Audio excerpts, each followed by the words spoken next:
નમસ્કાર, vibes of ઇન્ડિયામાં આપનું સ્વાગત છે. 7 તારીખે અમદાવાદના નરેન્દ્ર મોદી સ્ટેડિયમમાં, જે વિશ્વનું સૌથી મોટું સ્ટેડિયમ છે, એમાં ભવ્ય કાર્યક્રમ થવાનો છે.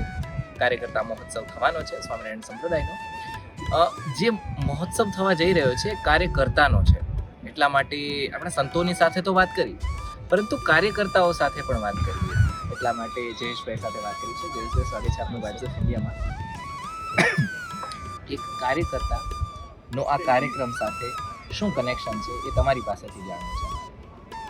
આમ જોઈએ તો અહીંયા જે 1 લાખ સ્વયંસેવકો એકત્રિત થવાના છે, એમાંથી કોઈના મનમાં એવી ઈચ્છા નથી કે અમારું બહુમાન થાય, અને છતાં થઈ રહ્યું છે. કારણ કે આ એક સ્વયંભૂ કાર્યક્રમ કહી શકાય.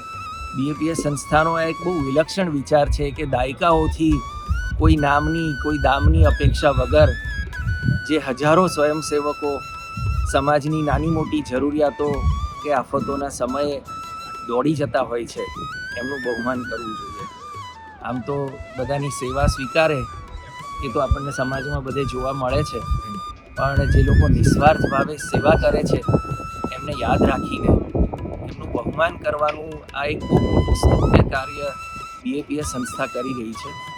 અને હું તો કેળવણીના ક્ષેત્ર સાથે જોડાયેલો છું. અધ્યાપક તરીકે મારે સેંકડો યુવાનોના સંપર્કમાં આવવાનું થાય છે. તો અત્યારનું વાતાવરણ અને યુવાનોના વિચારો એ જોઈને એવું લાગે છે કે કોઈ પણ મૂલ્યોનું આ પેઢીમાં આરોપણ કરવું એક વિશેષ જહેમત માગી લે છે. અને અત્યારના બદલાયેલા સંજોગોમાં જ્યારે માનવી વધુને વધુ સ્વકેન્દ્રી થઈ રહ્યો છે, ત્યારે બીજાને માટે કંઈક કરવું, નિસ્વાર્થ ભાવનાથી કરવું અને પોતાનો કોઈ પણ એમાં સ્વાર્થ કે લાભ ન હોય એ રીતે કાર્ય કરવું, સાચા અર્થમાં સેવા કરવી, એ મૂલ્ય નવી પેઢીમાં આરોપિત કરવું એક બહુ મોટી ચેલેન્જ છે. અને મને એવું લાગે છે કે સમાજને સસ્ટેઇન કરવા માટે આ એક બહુ મોટી જરૂરિયાત પણ છે. એ કેવી રીતે પૂરી થશે એ ચિંતાનો વિષય છે.